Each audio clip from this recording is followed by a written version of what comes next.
je vais déployer. Et on va voir si ça marche. Et après, on va faire des trucs sympathiques.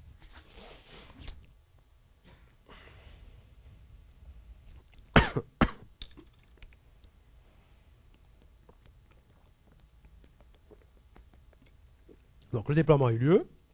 Je lance le bousin. Alors, action, remplir. Donc là, il fait sa manip. Il y aurait moyen de faire disparaître le menu plus tôt, de mettre un curseur, etc. Mais bon, ça n'amène pas à rien dans cette démo. Contact. Voici mon hybride ici en question. Avec le file as comme j'ai prévu. Là, l'image qui va bien. Agenda. Calendar. Donc voici ma session d'aujourd'hui, là c'est à laquelle vous êtes en ce moment, et puis les 2 sessions, ou les 3 sessions que j'anime demain sur d'autres sujets. Ok. Alors maintenant, ce que je voudrais, c'est remplir cette listbox avec la liste de tous les items de l'agenda. Donc autrement dit, est-ce que je peux faire du data binding? C'est-à-dire je prends la collection des agendas et clac, je la colle dans la propriété data source de ma listbox. Non seulement je peux faire ça, mais je peux faire bien mieux. Donc déjà là, je vais pouvoir faire data source égale ma session .appointment.item. Ça, c'est le premier point. Voilà. Et la seconde chose, c'est que en plus, ce que je vais faire, c'est que je vais m'abonner, Next plus ultra, à l'événement Selected Index Change. Change. Voilà. Je ne comprenais pas pourquoi Visual Studio ne me proposait pas de faire ça. Et qu'est-ce que je vais faire dans la sélection? Quand la personne choisira un élément de l'agenda, je veux faire apparaître la fenêtre standard de choix de l'agenda, vous savez, d'affichage de l'élément calendrier.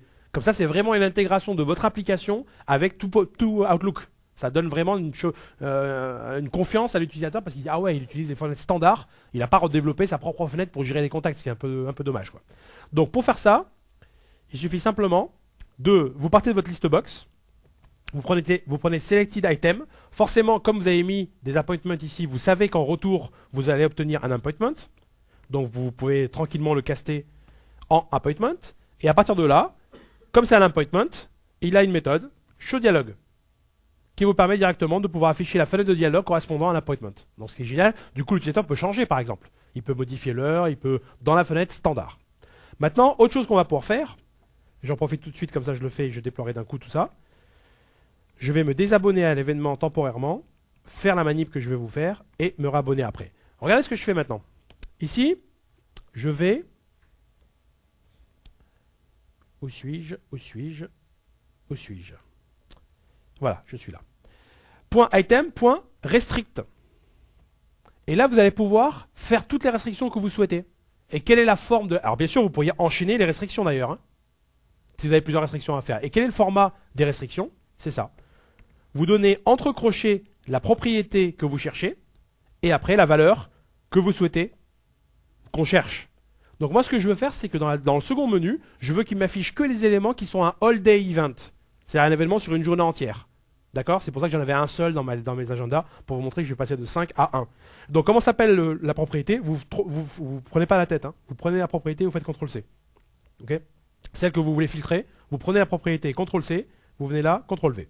Voilà.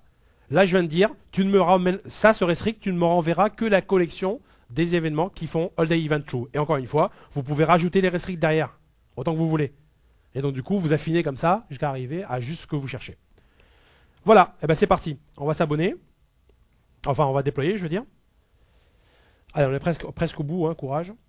Il ne reste plus que SMS, email et intercepteur, mais ça vaut vraiment le coup parce qu'intercepteur, ça va vous donner plein d'idées pour développer des applications cool. Ah oui, ce serait bien de pouvoir quitter l'application si je veux. Ah, j'ai pas prévu le bouton quitter. Alors là, dans ces cas-là, si on n'a pas prévu la fenêtre de OK, le seul moyen qui reste, c'est mémoire et Task Manager. Hein.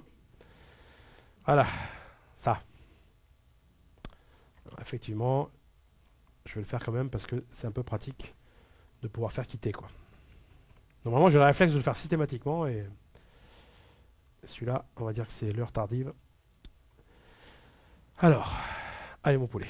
Donc c'est l'avant-dernier déploiement. Après les autres, je fais tout d'un coup. On déploie, on teste. Et on va chacun dans nos chaumières. La mienne est en hôtel juste à côté puisque je reviens demain. Et ça sera un peu loin de rentrer chez moi. Alors, test 2. Donc, qu'est-ce que je viens de faire? Oui, je viens de faire le binding avec l'agenda. Donc, est-ce que le binding de base, c'est-à-dire celui-là, celui-là. C'est-à-dire, je prends tous les éléments. Est-ce que ça marche aussi simplement que ça? Agenda. J'en avais 5 normalement, un truc comme ça. Voilà, ils arrivent tous. Après, je m'étais abonné à l'événement Selected Didn't Change. Et sans nommément, je devais afficher la fenêtre de dialogue de choix, enfin de présentation. Je clique, ploum. Et ça, c'est la fenêtre standard. Donc l'utilisateur n'est pas perdu. Il a l'habitude de changer ses agendas là-dedans. Enfin, le filtre. Donc là, j'en avais 5. Maintenant, je veux filtrer juste les événements où il y a un seul. Voilà, all day event égale true, il n'y en a qu'un seul qui revient. Ok, bien sûr, toujours pareil. Je clique dessus et hop, j'ai le truc qui arrive. Bien, allez, dernière ligne droite. SMS, email, interception. Donc, je vais vous montrer comment on envoie un SMS et surtout comment on envoie un SMS depuis un émulateur. Parce que là, c'est fort ça. Envoyer un SMS depuis un émulateur. Alors, je vous rassure, il ne va pas aller bien loin, hein, le SMS, mais on va pouvoir le faire. Mais surtout, l'intérêt, c'est qu'on va pouvoir après le réceptionner. Alors, le SMS. SMS, c'est simple. SMS, message. Hein, je crois que ça va aller comme ça. Message égale new SMS message. Message, point. Donc là, vous définissez vos informations. Donc moi, par exemple, je vais demander un request delivery report, c'est-à-dire que je veux un accusé de réception de l'envoi de mon SMS. Ça ne veut pas dire que le SMS a été envoyé. Hein. Je ne veux pas juste la fenêtre que message envoyé. Je veux la fenêtre de le SMS est parti, quelqu'un l'a réceptionné et j'ai le NDR qui revient. D'accord? Enfin, SMS message.send. Par contre, j'ai quand même oublié l'essentiel, c'est à qui je l'envoie le message. Hein. Je l'ai oublié où? Je l'ai oublié dans le constructeur. Je vous rassure, bien sûr, à un moment donné, il va falloir donner un phone number quand même, et puis un message à envoyer. Donc là, vous faites ce que vous voulez. 1, 2, 3, 4, 5, 6, 7, 8, 9, 0. Coucou. Voilà. Ça sera l'envoi du message. Ensuite, un email. Alors, l'email, c'est email message. Hop, égale new email message. Alors, message, je vais faire un truc simple, genre sujet, mon message, genre le destinataire, donc message. Alors, il y a une collection, il y a un truc qui s'appelle to, qui a le bon goût d'avoir une méthode add, qui a le bon goût de prendre un récipient. Donc du coup, vous ajoutez autant de récipients que vous voulez en destinataire, en to, en CC et en BCC. Donc pour faire un récipient, vous faites un new récipient, le destinataire, qui a le bon goût de prendre quoi? Une adresse email. Ça tombe bien parce qu'il me semble que dans ma session Outlook, dans la liste de mes contacts, le premier contact, c'est le seul que j'ai, c'est Djibril Cissé. Donc je vais prendre le 0. Et comme j'avais rempli l'email adresse, c'est pour ça qu'il fallait que je fasse attention à bien la remplir pour que je puisse l'utiliser quand je vais envoyer mon mail. Voilà, donc là je vais envoyer un mail à Djibril Cissé directement. Et ensuite, tout ce qu'il y a à faire, c'est send. Notez que le send vous demande un email account. Oui, parce que vous pourriez très bien avoir plusieurs comptes de messagerie déclarés sur votre PDA et il faut choisir quel est celui que vous voulez utiliser. Alors moi, ce que je vais faire, c'est que là, normalement, sur ma session Outlook, j'ai une collection d'email accounts qui sont déclarés. Moi, je sais qu'il n'y en a qu'une seule, en fait, c'est celle qui permet de faire du mail. Je vais prendre donc la 0. La première, mais c'est à vous de vérifier laquelle vous voulez prendre pour pouvoir envoyer votre mail. Et puis, notez au passage que tous ceux qui veulent simuler le synchroniser, vous savez, vous envoyez des mails et vous voulez tout de suite que ça part et que ça synchronise. Il y a une classe qui s'appelle Message Application. Messaging application, qui a une méthode qui s'appelle synchronize, statique. Voilà. Et là, ça déclenche la synchronisation, c'est-à-dire que ça force l'envoi et la réception de mails. Utile dans votre code si vous voulez pouvoir récupérer vos mails de manière plus directe. Dernière chose, et après on lancera tout ça pour vérifier, l'interceptor. Comment on fait pour faire dialoguer une application d'un PDA avec une autre application d'un autre PDA? Comment on fait pour faire dialoguer un serveur avec un PDA? Le PDA, il va ouvrir une connexion WCF au serveur? Un jour, parce qu'on va implémenter WCF sur le PDA aussi. Mais en attendant, le seul moyen, c'est le SMS. Et donc, typiquement, c'est quoi l'idée? L'idée ici, c'est que un serveur ou n'importe quelle application envoie un SMS flagué d'une manière un peu particulière, et le PDA, le client, intercepte ce SMS, voit que c'est pour lui, en tant qu'applicatif, voit que c'est pour lui, le traite et le vire. Et l'avantage, c'est qu'en faisant un truc comme ça, l'utilisateur le voit même pas. Parce que le SMS, il arrive au moment où il est arrivé, on voit que c'est pour nous qu'il est arrivé, on le traite et on le vire. Pour l'utilisateur final, il n'a rien vu. Ok? Je vais vous montrer comment on met ça en place. C'est ce qu'on appelle l'interception. Vous allez voir, c'est superbe. Enfin, tout est superbe, mais... Alors, de quoi on a besoin? On va avoir besoin d'un...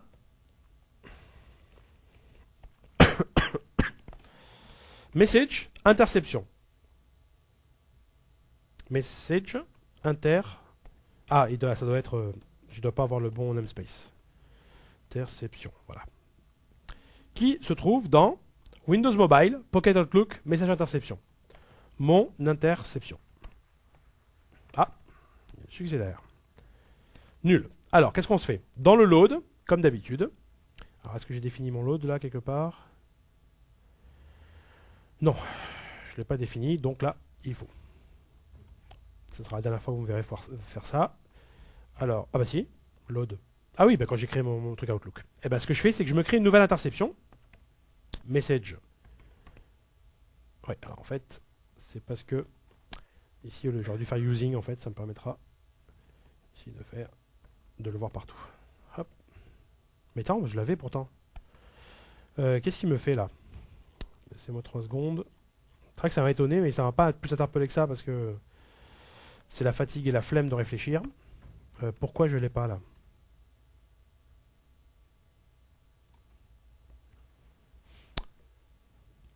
Oui, d'accord. Oui, parce que le namespace, en fait, il s'appelle message interception. Et la classe se trouve dedans. Voilà. Ok, donc là... Ah non. Là, tu commences à me...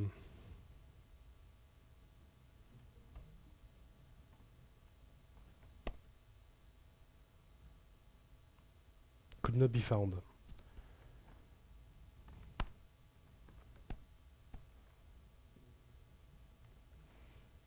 Alors, je vais... Attends, mais là, je pense qu'il y a d'autres... Déjà, on va faire ça. Et là, je vais faire ça. Est-ce que je passe à la compile? Des fois, il faut comme ça revenir au truc de base, hein, où ça passe à la compile, et puis on rajoute les inconnus au fur et à mesure. Pourquoi il veut pas mon message interception? Parce que c'est pas message interception du tout. C'est un namespace, tout à fait. Non, non, mais c'est absolument normal. Tout d'un coup, là. C'est en le disant que je me suis rendu compte. Voilà, ok. Donc si moi aussi je faisais pas n'importe quoi. Interceptor. Voilà. Donc du coup, new message interceptor. Regardez, je le fais à ce niveau-là, non, je vais le faire un peu plus bas. Voici le genre de choses que je vais faire. Donc déjà, ce qui est sympa, c'est ça. Interceptor action. Donc quand tu vas intercepter le SMS, tu veux en faire quoi? Tu veux le traiter, ou le traiter et le virer. Donc idéal pour que l'utilisateur n'y voit que du feu. Donc moi, c'est notify and delete. Attention à ce que vous allez faire, parce que là, vous interceptez tous les SMS qui arrivent. Hein. Donc si c'est sa femme qui lui envoie l'adresse du rendez-vous pour la Saint-Valentin le soir et que lui, il le chope jamais parce que vous avez intercepté le message et viré, bon, je laisserai gérer après les conséquences. Hein. Message condition, c'est là qu'on va commencer à dire, bon ok, qu'est-ce qui identifie un SMS pour nous, qui est destiné à nous? Il y a plein de manières de faire ça, mais moi ce que j'ai décidé de faire, c'est de, encore une fois, passer par un GUID. Je vais me définir un nouveau GUID. Ce GUID, je vais l'ajouter à la fin de chacun de mes messages. Ok? Comme ça, je saurai. Je vais demander à avoir que les messages qui finissent par ce GUID. Comme ça, je suis certain de jamais toucher au SMS de sa femme ou du mari, si jamais c'est une femme. Ok? Alors, dans ces cas-là, message condition égale. J'ai pas de intelligence là? Ah oui, non, il faut instancier la classe message condition. Message condition, message property, le body. Non, ça sera le sujet parce que le SMS c'est un sujet. Sujet. Non, j'ai un doute. C'est body ou... C'est body. Donc, body, je veux que le body... La méthode de comparaison, c'est end with. Donc, je veux que le body s'arrête, enfin finisse avec la valeur. La valeur, c'est quoi? C'est le SMS qui est là. Enfin, le SMS ID qui est là. Donc, du coup, tout SMS qui finira par ce GUID, je suis sûr que c'est pour moi. Donc, c'est une application qui me l'a envoyé, c'est pas un humain. Ensuite, il n'y a plus qu'à s'abonner au message. Donc, message received. Vous avez un événement qui s'appelle message received qui vous appellera dès que le message est arrivé. Et c'est lui qui s'occupe de les virer. Hein. C'est pas vous de virer les SMS. On vous appelle par l'événement, vous faites votre taf, et nous, on s'occupe de virer le SMS. Donc, ça ouvre vraiment des perspectives assez intéressantes. Et qu'est-ce qu'on va faire, nous? Dans l'histoire, alors bien sûr, juste après, moi, ce que je vais faire, c'est que je vais m'envoyer un SMS quand même. Ah oui, en fait, je l'ai pas fait au bon endroit. Ça, je vais couper et je vais le mettre dans le menu intercepteur parce que j'avais fait un menu pour ça. Voilà. Et qu'est-ce que je fais? Maintenant, je vais envoyer un SMS. Alors maintenant, la question c'est... Enfin, c'est quoi la question? Est-ce que vous la voyez, la question? Donc, je vais tester ça.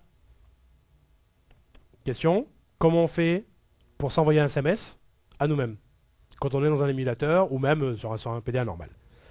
Bah, vous allez voir.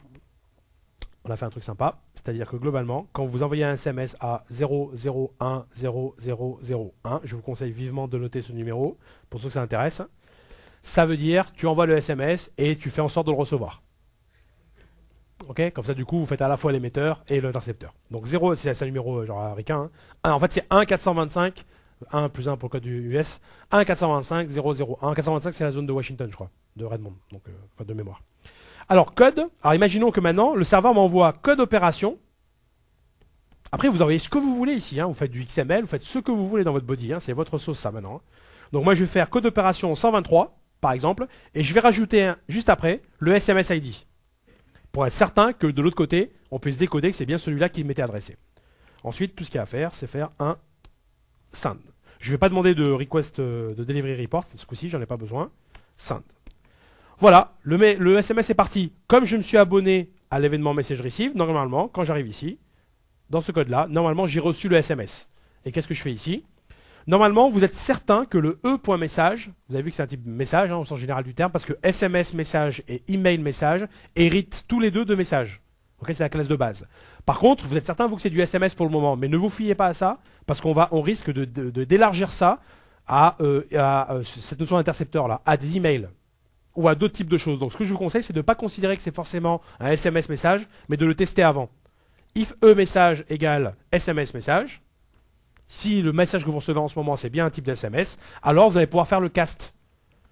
C'est-à-dire pouvoir faire je caste mon SMS message que j'ai reçu, et donc du coup j'ai accès au body, et donc du coup je sais que c'est un body qui est formaté pour moi, donc il y a 2 points, un GUID à la fin, un code opération et 123 au milieu, donc je fais un split par rapport à 2 points, donc du coup ça devrait m'envoyer un tableau de 3, puisqu'il y a 3 fragments, je prends le fragment du milieu, c'est mon code 1, 2, 3, donc normalement, bah ça, à partir de là, je sais quoi faire. Donc moi, ce que je vais faire, bah, je vais l'afficher dans une boîte de dialogue. Hop. Voilà. Et enfin, surtout, soyez propre sur vous. Quand on libère les choses, enfin, de bien disposer votre intercepteur dès que vous quittez. Donc là, je cherche globalement le form close. Voilà. Ici, d'appeler mon dispose. En suivant. Bon, bah normalement... tout à l'ancienne, j'ai fait alors envoi d'SMS, envoi de mail et interception d'un SMS. On va déployer une dernière fois. Et on va conclure après la session. Ah oui, je suis un peu là-bas en fait. J'étais fatigué, mais bon, la techno, alors ça reprend, ça remet la pêche. Build started. Deploy started. Succeeded. Allons-y. Alors, première étape, c'était l'envoi du SMS. Donc, je vous rappelle que c'est aussi simple que ça. Hein. 1, 2, 3, 4, 5, avec coucou comme sujet. Hop, SMS. Donc là, l'envoi part, mais comme j'ai demandé un accusé de réception, je vais recevoir un accusé de réception ou dans ma boîte de réception. Hop là. Voilà mon message qui est arrivé. Mais surtout, je vais vous le montrer directement dans Messaging. Donc là, je suis en train de regarder les emails. Hein. D'accord. Donc si je veux voir les SMS, il faut que je change de compte. Et voici le fameux message d'accusé de réception, comme quoi j'ai bien délivré le SMS. Deuxième étape, envoyer le mail maintenant. Bah, envoyer le mail, en gros, email message. Alors, le mail ne va pas partir, hein, par contre, hein, parce que j'ai rien configuré, donc le mail il va rester dans la boîte d'envoi. Mais si vous le voyez dans la boîte d'envoi, vous imaginerez bien qu'il va partir un jour ou un autre. Hein. Jibril.home.net, mon message. Et enfin, troisième et dernière étape, je crée donc un interceptor. Ici, j'envoie ça à 0010001, donc ça me revient, et donc normalement je devrais avoir une message box qui va apparaître avec 1, 2, 3 dedans pour dire qu'il y a bien un message qui m'a été envoyé à moi et que j'ai réceptionné. Donc si j'ai pas de message box, c'est que j'ai foiré mon code. Interception, je m'abonne, puis j'envoie le SMS, et puis je reçois 123 en retour pour dire c'est bon. Donc voilà comment vous communiquez entre un client et un autre client, ou entre un serveur et un client, à l'insu du plein gré de l'utilisateur final. Voilà, donc là-dessus... Bah, on va s'arrêter. Hein. Donc si vous êtes déjà développeur .NET, normalement vous n'allez pas être perdu. Hein, pour tous ceux qui n'ont jamais fait de PDA, c'est la même approche que les autres. Et attention, il y a des API spécifiques à Windows Mobile 5. C'est toutes celles que je vous ai montrées, caméra, état, SMS, email, etc. Merci pour votre patience aussi tard et puis je vous dis à bientôt. Merci.